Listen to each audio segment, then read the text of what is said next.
should remember Mario Lanza singing. Oh, yeah. Yeah, well, I'm not that old. Yeah. I remember God and walking with God. But anyway, you know what? One of the things when we started this church, coming this June, the 4th, it'll be 15 years. And a pastor said to me, hey, that's wonderful. He said, it's going to be an adventure. And it has been an adventure. And one of the things I love about the adventure is the people that come into this place. And some come for a while and leave. We had a family from Korea that were missionaries. And Juman and Bara and Lyra and Bora. Bora was overseas, but Lyra was here. But anyway, it was such an honor because these are people with great spiritual depth. And I think they're coming here. There's something here. And it's the same with our couple today that's going to share with us. They are Ted and Janet McCreary, and they were missionaries serving in the Philippines and in Cambodia. Yeah. It was their senior moment there. Another one. And They served in Cambodia, and it's just been such an honor to have them attend this church and the spirit they bring here and just the depth in these people. So let's give a nice big warm welcome here to the first speakers, Ted and Janet.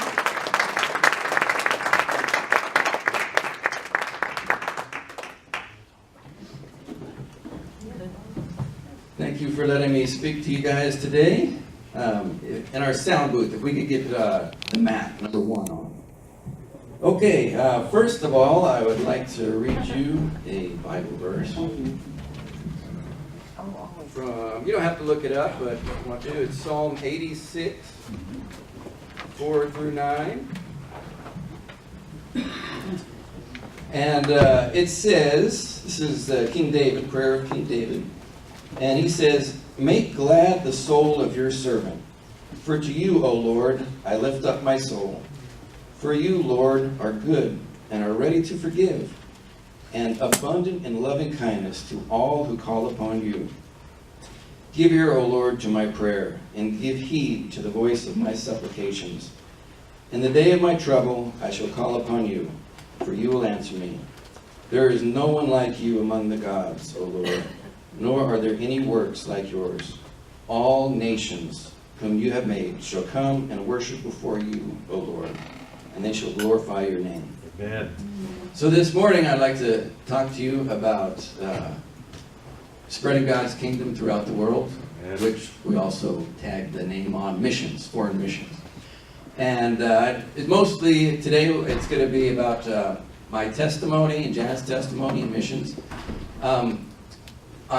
To start off with, I'm trying to cram about 10 years into about 20 minutes. Okay, so to start off with, I worked at a Christian homeless mission. That was my full-time job here down Stewart Street for about a year. And while I was there, one of my responsibilities was to be in charge of volunteers.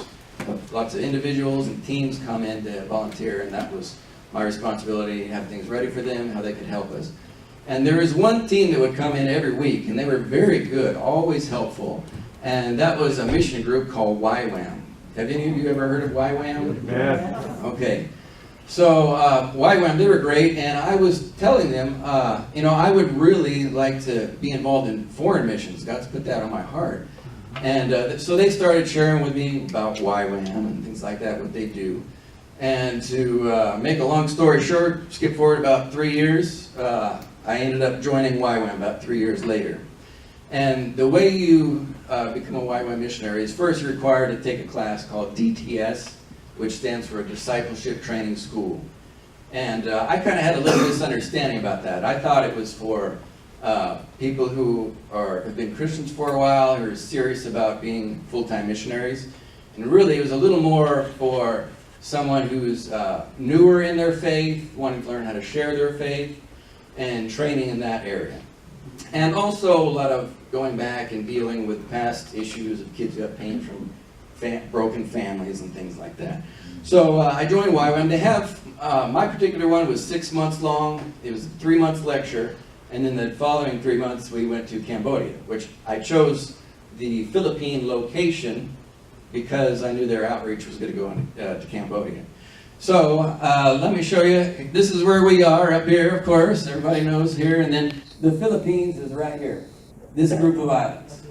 And Cambodia is right here. To the right is Vietnam, to the left is Thailand, right in the middle is Cambodia. So this is the area we're dealing with today. So after my DTS outreach, the school was over, and most of my other classmates, they all went back home. That's what they wanted to do, to join the school, go back home, learn how to better minister in their churches. For me, I told God, you know, I don't want to go back home. I didn't come all the way over here just for 6 months. As long as you'll provide the ability for me to stay and the finances, I'll just stay as long as you'll let me. And I moved to a different YWAM base in the Philippines. Okay, I'm starting off with the Philippines. Later I'm going to go to Cambodia, so don't get your mind all confused on which one. In the Philippines, so I moved to a different area, Manila. That's the capital city of Philippines, and it was called Smoky Mountain Trash Dump. Now, yeah, and here, the garbage man picks up your trash, takes it away, you have no idea what happens to it. It's buried in the ground somewhere. In Manila, all the trash is just made into a mountain. They don't bury it. So you end up with a massive amount of trash as far as the eye can see, always burning. People are burning wire to get the copper and all that stuff out of it.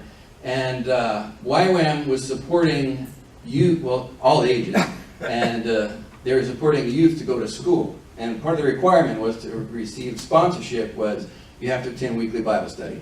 You don't have to be a Christian. You don't have to believe anything. Just have to attend and have an open ear. So I ended up becoming a youth pastor to the kids there. It was about maybe 60 kids. During that time, going back a little bit to when I was in DTS, one of my teachers was Janeth, who was teaching, I believe it was spiritual warfare or prayer. Intercession, okay.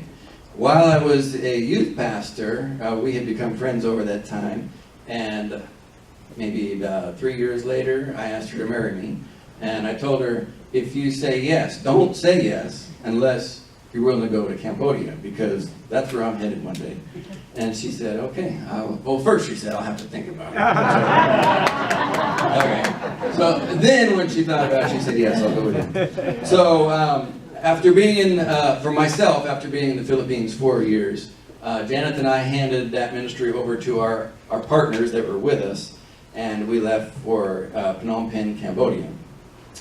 And when we were in Cambodia, our first goal was to not try to do ministry, because that's a trap. Every missionary wants to get right into it. First goal is to go to language school. Learn their language, learn everything you can about their culture. If you remember in the Bible, Paul, how he talks to, I think it was the Corinthians? He studied their culture first. He even quotes some of their philosophers. He knew who he was trying to reach. So that was the goal. First year, nothing but language study. And it was a little embarrassing sometimes, because I have to go out and practice on the streets. And I would say something to somebody, and then they just start laughing. They call their friends over. Listen to this guy. Say it again. Say it again. So it was hard, very humbling at first, but you got to keep doing it. Otherwise, you're never going to know. Okay. So could you throw up picture number 4 on the screen?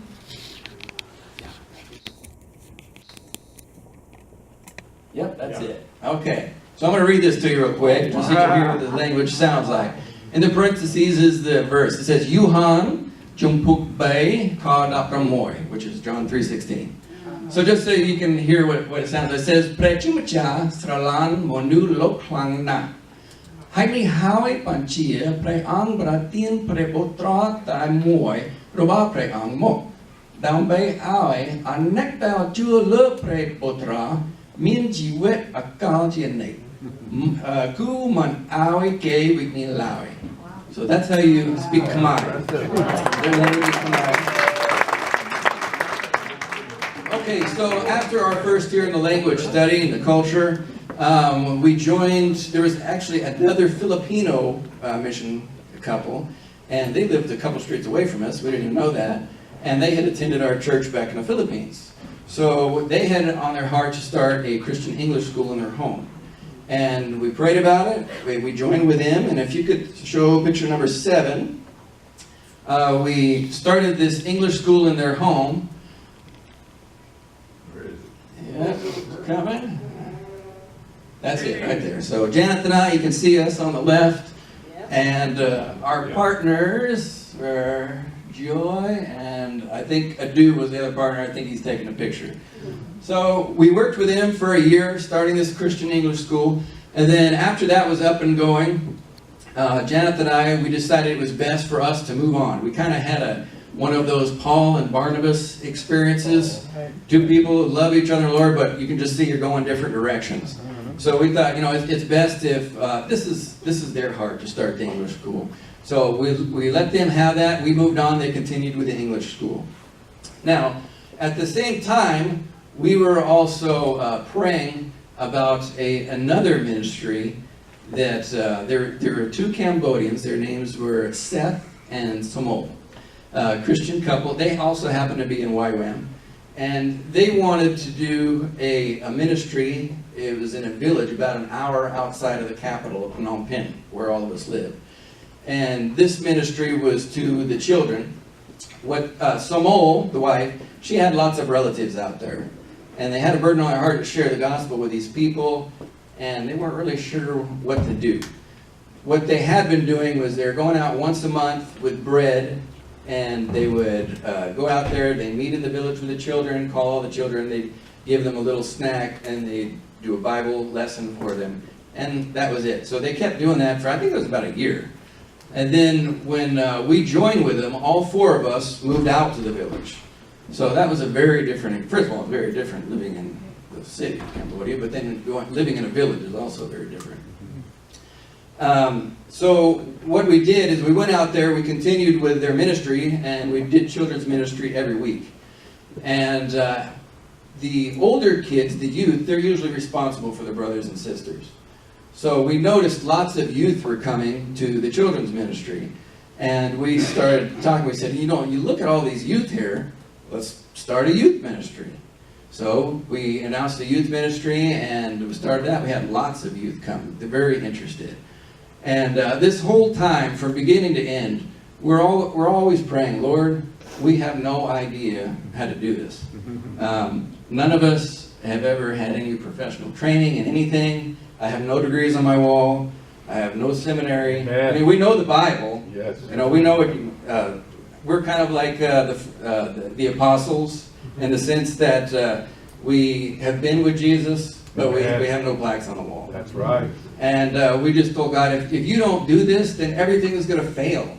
Right. There's no point in us being here in our strength. And I saw lots of missionaries. Yeah. They were trying to do the programs, trying to work it all out on their own strategizing and strength. And of course, there's this part for strategizing. Right. But I saw some that I did not believe that were walking in the Spirit, and it was a struggle and frustration for them.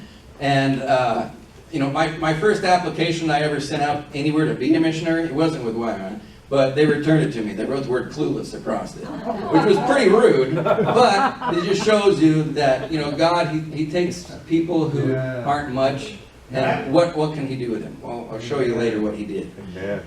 So we have our regular weekly children's ministry and youth ministry going, and at this time, there's lots of talk about who are these strange Christians. There's always stuff about trying to poison people, poison our kids or whatever. Seth said that before we had arrived, some people were talking about killing the Christians and stuff. Oh. So we went around to the parents of the children and the youth just to introduce ourselves. We weren't like knocking on doors like Jehovah's Witness or anything. We weren't really trying to lead them to Christ. We were just saying, this is who we are. We want to be a friend of the family. We do not require anybody to be a Christian. We're Christians. We hope you would listen. But you don't have to do anything or believe anything for us to love you and want to be your friend. So some of the parents were interested in us. They were curious. So we started an adult Bible study. And now lots of these adults, they have not read since they were in elementary school. Most of them are dropouts from elementary school. So you can't start teaching from the Bible because it's just, monstrous, like this thick book. So what we did is we started out with little children's storybooks for the adults. Had lots of pictures, probably use them right here. And of course everything is in their own language, Khmer, and we went over that. And some of them, they were interested in following Christ.